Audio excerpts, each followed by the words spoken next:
One of the matric qualification options available to home educated learners is the GED. Joining me in the lounge today is Chirani Meyer and 3 of her children who have completed the GED. They will give us a bit more information and also share their experience with it. Welcome, guys. Chirani, what is the GED? Hi, Anil. Yes, the GED is actually an abbreviation for General Education Development Test, and it was developed as an alternative to the American High School Diploma in the USA. And currently, homeschoolers are using it as a pathway to a matric certificate. Why would families use the GED as opposed to any of the others? I think it works very well for homeschoolers because it is recognized as the closest comparable qualification to the South African National Senior Certificate as stated by SAQA, that's the South African Qualifications Authority. So it's a viable option. It's also internationally recognized, and what is wonderful for homeschoolers like us who chose an eclectic route is that you don't need any proof of previous standards attained to write the GED. Yes, and you can also, because it's online, the tutorials are online, you can basically prepare for it anywhere. You don't need to go to a specific place to prepare for the exams. We also like the idea that it's based on, it's concept-based, not content-based. So instead of it being an exam that tests the child's ability to memorize and parrot the information onto an exam paper and then forget it, it actually teaches, it actually tests the child's knowledge of the concept and how they apply it in the test. So it teaches critical thinking, and I think it's a very good exercise to do. Justin, when you decided to do the GED, what was your biggest motivator?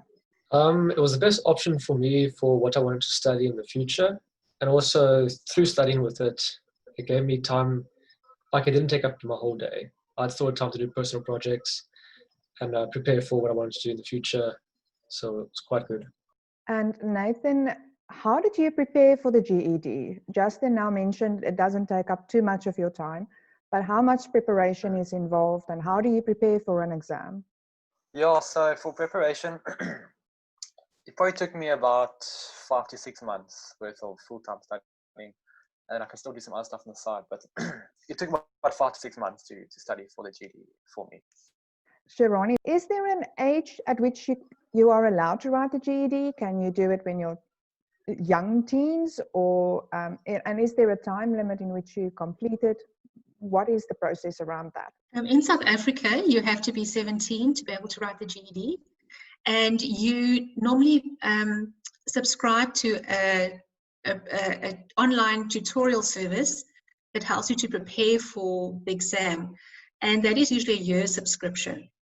And the exam you can write at any time, and as far as I know, you can take as long as you need to write it. Some people write it in about 6 months if they're in a big hurry, and other people normally do it within the year.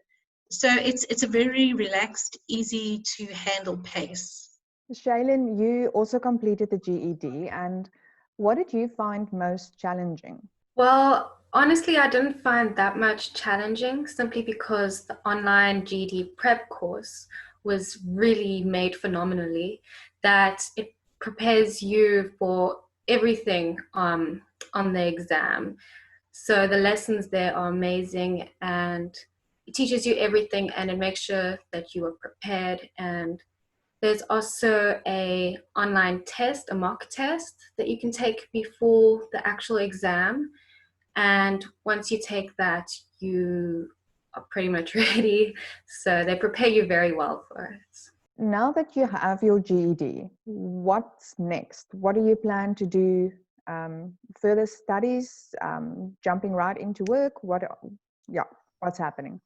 Now that I've got it, I'm already studying animation online. It's what I needed to enter the school. And I'm in my last term now, ending in September. It's taught by professionals from all over the world. And through the skills I've learned through that, my brother and I both, we've had a chance to work on an upcoming PlayStation 5 game for a game studio in California, America. So looking forward to finishing that school to get into the industry. Okay, Nathan, you can go. Thanks. Pretty much the same story. I actually took a different online animation school, so I finished a bit earlier, so I'm already finished with that. And then, Justin and I both did the job, and now he's finishing his school. I'm really working on some personal projects while looking for some possible work opportunities at the moment. Shaylin, you mentioned to me earlier that you are also doing your SATs, or you've completed your SATs.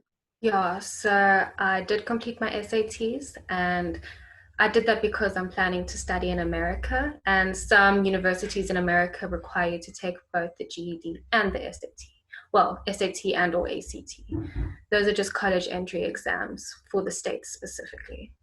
For your SATs, did you have to study, or is that a general skills test? No, it's not a general skills test. You do specifically have to study for it. You get prep manuals and online classes for that as well.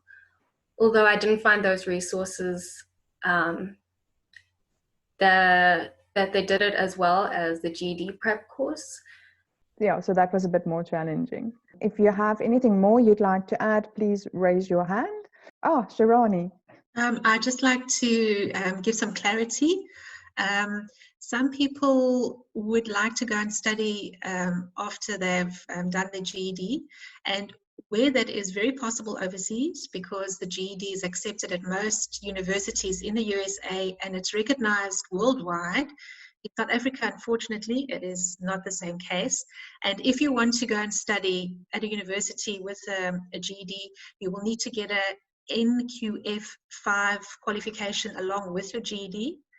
And but that is also not a guarantee that you'll get in. So the best idea is to go to university you would like to study at and just go to the relevant department and ask them would they accept a GED with the SAT or GED with the NQF qualification, just to be very sure.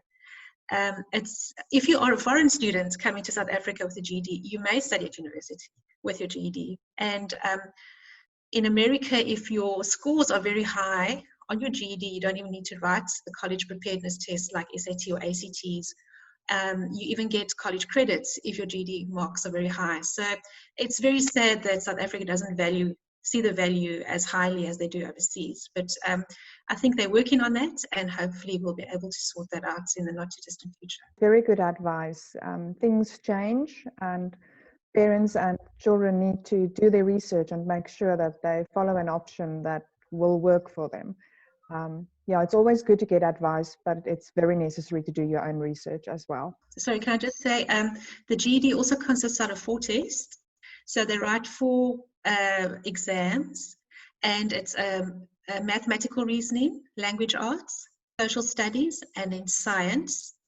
And the average for the 4 exams determines whether you get your certificate or not. The standard is quite high. You have to get over 70% for each of these tests. So it is a high standard, but they prepare you so well with the online tutorials. It shouldn't be too tough for anybody because you're so well prepared. And you can write it at Boston College, any Boston College campus in South Africa. As far as I'm aware, they do provide GED testing services, and they do invigilating, and they check that you take what you need to take and you don't take what you don't need to take. So it's quite strict and very organized and sought out. And even though you probably would have trouble getting into a traditional university with a GED, if you wanted to go to a private tertiary institution, like a design school or any kind of like performing arts, or I think even some tech schools are very open to the GED. So just shop around a bit and see what your options are. University is not the begin-all and end-all. And I think you must just first find out what you want to study, then go find out where you can study it, and then find out what is required, and then make your decision on what kind of school leaving certificate you need according to that. One more question, cost. How does it compare to attending school? We can't really compare it to one of the other matric qualifications, but Is it affordable for most families, or is it something you need to save up for 12 years? I think it's quite affordable. At the moment, it's about 2,700 Rand per annum, a once-off fee. And that will get you online support and tutorials, and they are super jacked up. The customer service is very good. The online provider we used was fantastic. The service was really good. And then to write a test, it will be $75 per test. So exchange rate might bite you a bit there, but still, I think overall it's very doable. And can you redo a test if you failed? Yes, as far as I'm aware, you can do that, but then of course you'd have to repay for that test again. So if you're willing to give out more dollars, then you can. So rather get it right the first time if possible. Yes, and to make sure that you pass the test the first time, the way we went about it was through their tutorials. They've got a very good module on the website. You go through that, they give you scores, and they they give you pointers on parts that you don't get as high score with, so you can improve on skills that you need improving on. And when you get all that done, there's on their official site, the GD site, you can ask for a paid test, and you pay for, it's like you have to ask my mom how much it cost, but it's pretty much a mock exam, and then you're going to do that. And if you get a good enough score with that, like a passing rate, then you actually go and write the real exam, just to make sure that you're prepared. Okay, so there are quite a lot of checks and balances before you commit to the final exam. Guys, thank you very much. I appreciate you spending some time with me.